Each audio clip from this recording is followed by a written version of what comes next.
All right, Karen, are you ready to go? Sure. All right, take it away. Hi. So I'm Karen Hymer, excuse me, and I'm in my studio here. I live in Silver City, New Mexico, and want to thank Jessica for putting together this artist talk. And I'm thrilled to be part of the exhibition.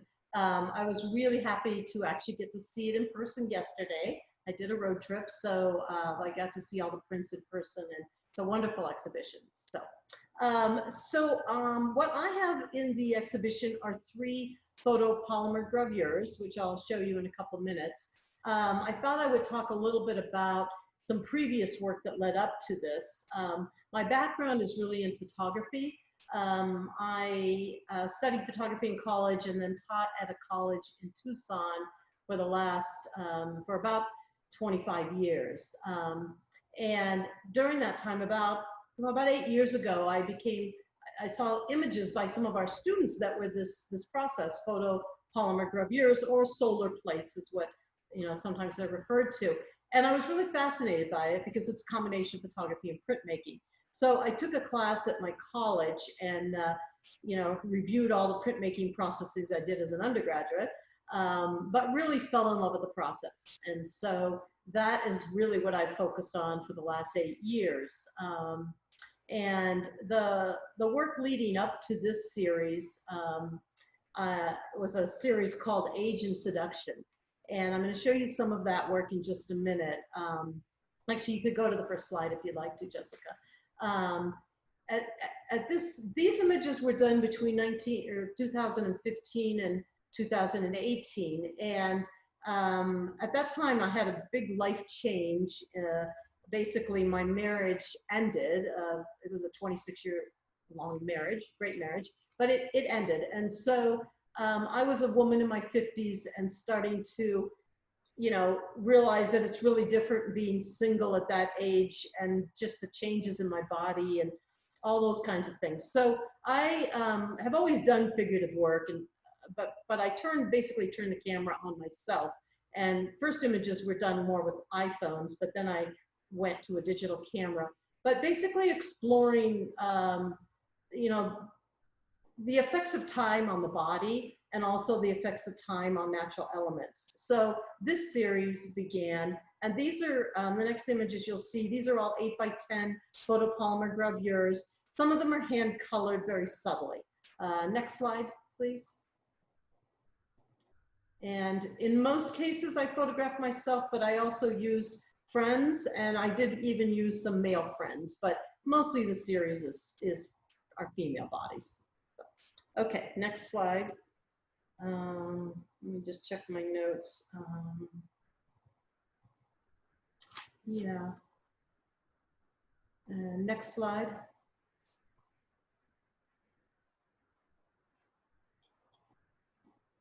And I really wanted the images to have a feeling of being beautiful, but also a little bit of tension in them and tension between the plant matter and the body. Next slide.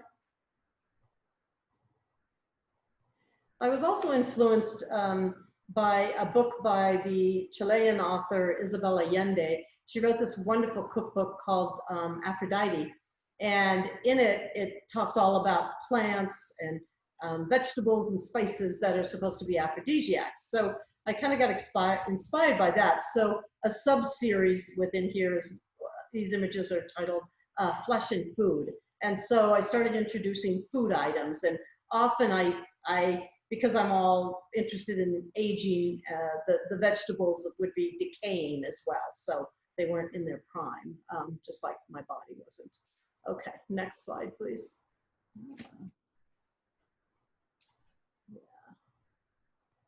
Okay, next slide. And in 2018, I was really fortunate to have a book published of the work. A small press out of Tucson called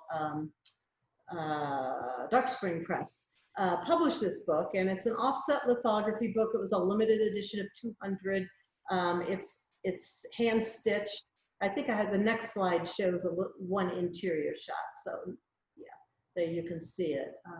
So that was really wonderful to have a kind of way of finalizing this body of work. It's still somewhat ongoing, but this was a a way that I could at least finalize. So that was in the spring of 2018.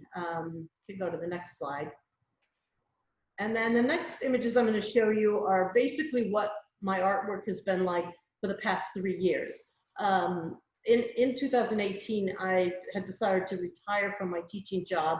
So the previous year, I was looking and trying to figure out where I wanted to live, and I knew I wanted to go to a smaller community and looking for more of a sense of community.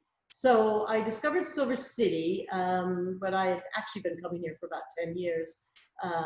And so in 2017, I bought this big, beautiful, like dilapidated building. It wasn't too bad, but it needed a lot of work. So, so I did that, and then in 2018, I retired and moved to Silver City. So next slide. So during this time, I wasn't making any artwork. This was my project. So here you can see the interior shots. On the left side, you can see that's the front gallery, and it had been used as a store for the last 25 years, but the back and the upstairs, nothing had been done to them for 65 years. They were totally trashed, but the building was built in 1905. And so it has the original floors, the original pressed metal ceilings. It's really quite beautiful. Okay, next slide. These are some more, things. And on the left, you can see we're actually starting construction. We're building the dark rooms and some things there, but it needed basically all new electric, all new plumbing, all new everything. So, all right, next slide.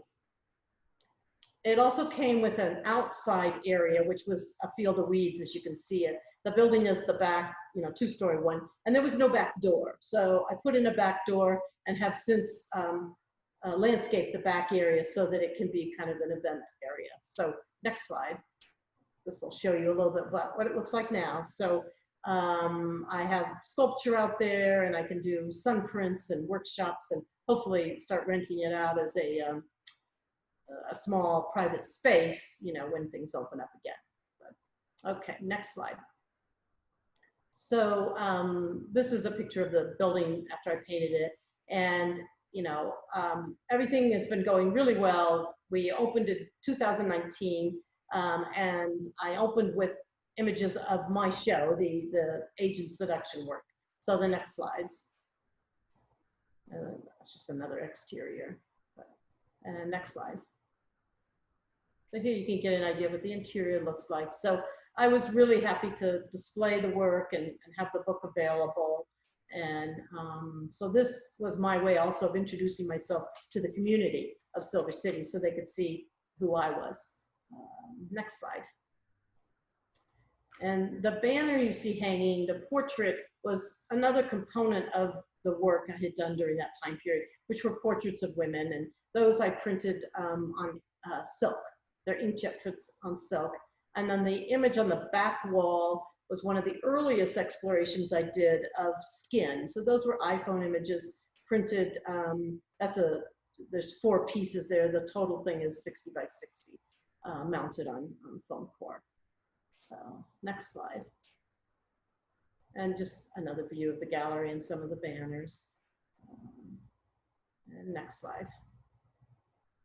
And so during the first year, I had some various exhibitions myself and some other local photographers. And then I decided I was going to venture out into other artwork, not just photography.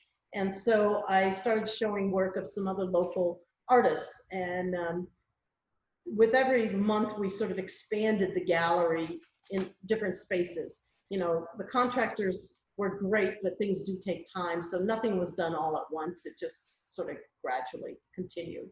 But it's been really great. So, okay, next slide. And this is a example of an artist talk. We have exhibitions and artist talks. And this is Eric Renner and his wife Nancy Spencer behind him there, doing a gallery walk and talk.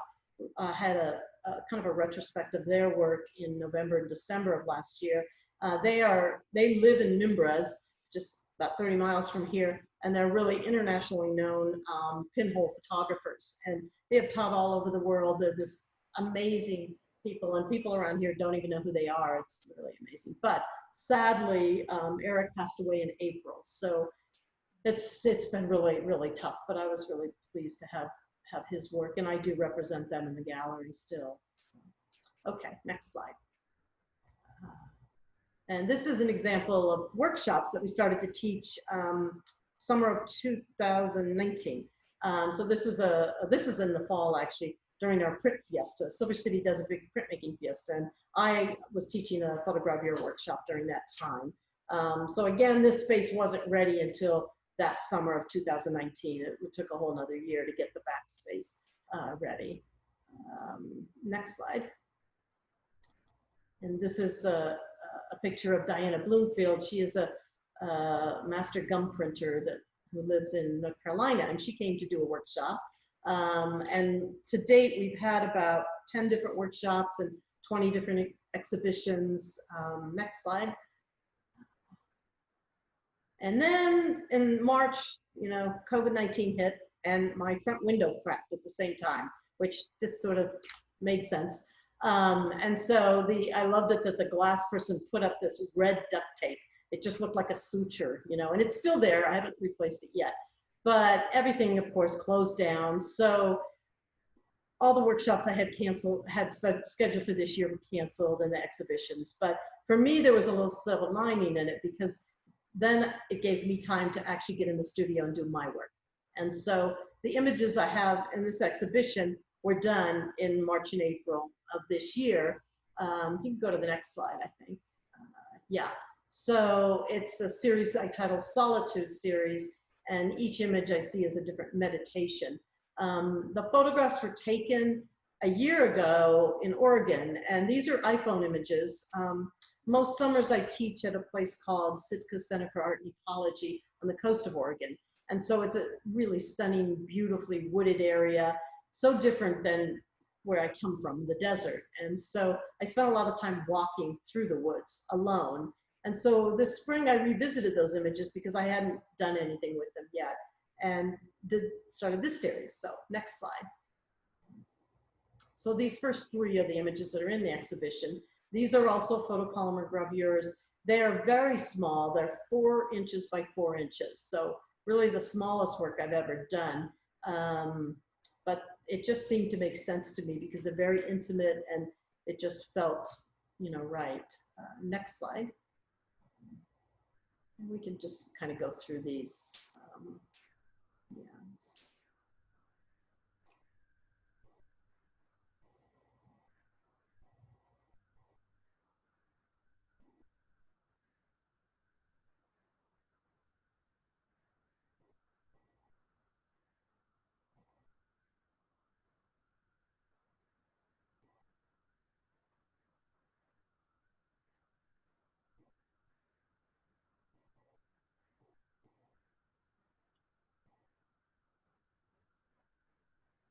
Some of them have elements of, you know, human interaction or whatever, but most of them are just landscapes.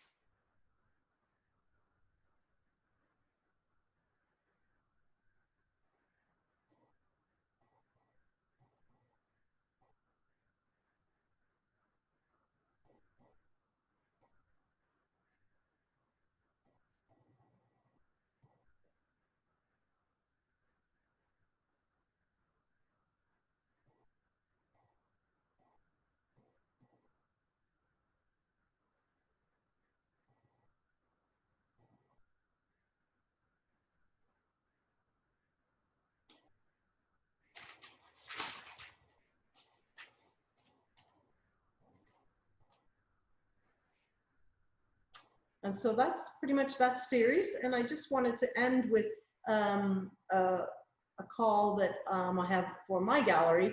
I'm doing an exhibition that is called Facing Forward, and it's an exhibition of handmade prints, which includes photography, but just not straight digital prints. And the eligibility is that it's for women of color. And so anybody watching this that is eligible within that realm, I would love to have you help spread the word. You know, I've changed my method of exhibiting so that things are up much longer, just because it's so uncertain, you just can't schedule too much. So this exhibition will be up through December, and I will have some other female work up also from the artists that I represent. But that's pretty much it. So I'm happy to answer questions if there are any, and thank you. Well, thanks, Karen. Does anybody have any questions for Karen? Oh, I have comments and a question. I found your story as inspirational as your work, Karen, because I think you're a real Renaissance woman. I loved how you just went to a new place and just started fresh. But I did have a couple of questions about your work.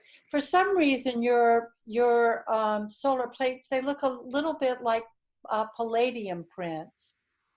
Am I seeing that wrong, or do you see a correlation between it looking similar, your work looking similar to palladium plates or not? No, I think you're right, and a lot of that I think has to do with the ink set. You know, the color of ink I choose. You know, I always lean towards very warm tones, and it is very similar to platinum or palladium. I also. What is your ink? What ink is it that you use? I mean, Sure. you use warm, yeah, but I'm just curious. Yeah, no, I use a blend of Charbonnel Aqua Wash and Akua. And so I mix the two together. And in terms of color, let's see, I usually start with a black 66, which is kind of a neutral Charbonnel color. And then I'll often add some of the Akua Van Dyke Brown, which is actually quite reddish. And then I may add burnt umber or other things, but I usually that's kind of where I So end you're up. yeah, so you're mixing your inks, right? I always mix them. I don't find that out of the tube like suits me. I don't know. I just have to make it difficult. But Right. and then in terms of the imagery, the plates I use, I do use a solar plate brand, and my work is very photographic. I mean, you can probably tell by the pictures. So I'm very seduced and in love with the photograph, but I love making the handmade prints through the presses. So, but my work, I'm really careful how I make my positives so that they're not over sharpened, they're not over pixeled. I definitely use an Inkjet printer. I don't use a laser printer. So they maintain high quality photographic imagery, which I think maybe makes them look a little more like a palladium print as well. Okay, thank you so much. Oh, and I did want to say one thing. I love the whole idea of this. When I was looking at your first body of work of the woman, of course, I saw the deterioration of the body from the food decaying, but it certainly meant a lot when you started talking about that the foods that you put into your body, the aphrodisiacs, which without you saying that, Right. it made a big difference in the viewing of the work. You know, I really thought that was a fun thing to think about as a viewer. So thanks so much. Yeah, well, the whole thing of, older women, being disappeared, basically, not having a presence in our society and not considered to be sexual beings any longer, and all of that, that all filters through my work too. Yeah. Well, I thought they were very sensual as well as the deterioration. I thought that I saw the sensuality more than the seduction, but once you mentioned the food, I began to put the two together. So thanks so much. Gail, did you want to ask your question?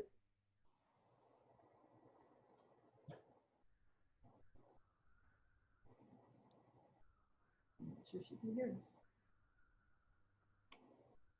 All right, Gail, if you want to chime in, go right ahead. I'm going to read your question. But I do see that your hand is raised, so if you want to speak, please unmute yourself and do so. Gail says, I love the meditations. I think of the word gravure as applying to an elaborate chemical process So I'm a little confused by its application to solar plates. Why call them gravures instead of etchings? Does the word gravure also apply to the offset lithographs in your book? Have you ever done any really large ones? Okay, that's a lot of Oh, Gail questions. has no audio over video, so we'll start with the first. Why call them gravures instead of etchings? Okay, so I come from the photo world, and in the photo world, one of the earliest photo processes were copper plate gravures. That's what they were called in the 19th century. And so in the photo world, people tend to, it helps photographers, I think, understand what they are, okay? Now, I do say they are etchings because sometimes that's even more important to say, well, no, you're not looking at a photograph anymore, you're looking at an etching. The print is an etching, okay? But that, yeah, those kind of verbiages, and I usually say photopolymer because copper plate, people that print on copper plate, do the photographic copper plate, they get touchy if you don't point out that you're doing gravure because the copper plate is a lot labor intensive and all of that and chemical intensive. And I wouldn't touch it personally because it's too toxic. But I don't know. I hope that answers the question. But yeah, they are photo etchings, but photogravure etchings seems to placate the photo community more. Okay. And she also asks, does the word gravure also apply to the offset lithographs in your book? And have you ever done any really large ones? I would say no. The book is offset lithography. They're not gravures. The originals were, but I wouldn't say that applies to the book. And the largest prints I've done is, I have done some that are, you know, about 24 inches, 16, 20, and then up to 24, kind of different shapes. But that's pretty big for a photopolymer, I think.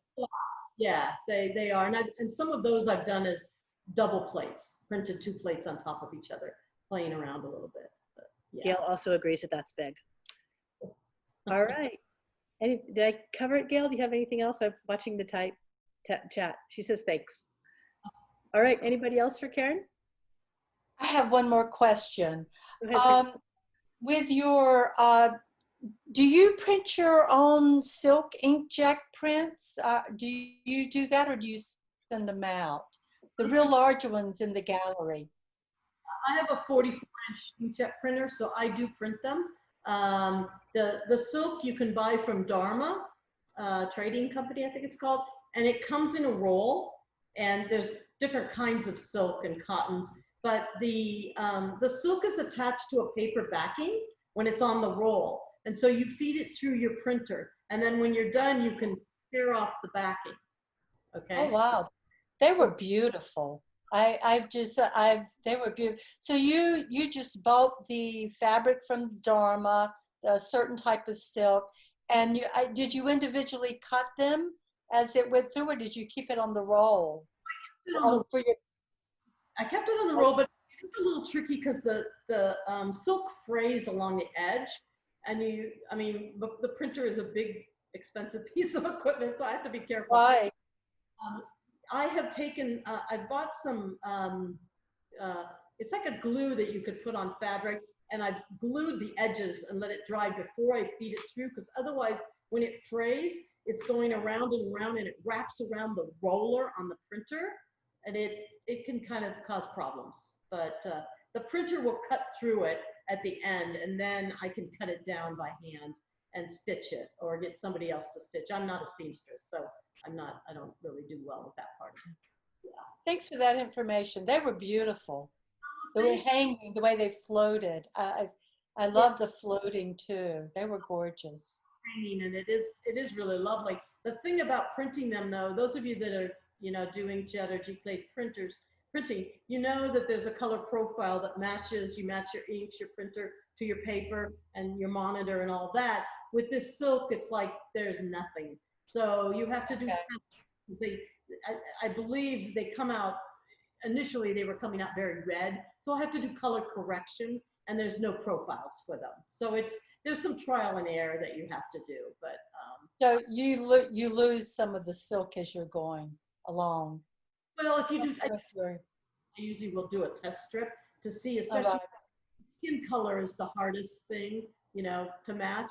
Otherwise, you could get kind of abstract. It doesn't matter. But if you're trying to make it look realistic, you want, you know, want the skin to be off. So yeah, yeah. But, Thanks. Thanks. All right, thank you, everybody. Is there any other questions for Karen? All right. Thank you so much, Karen. And Claudia,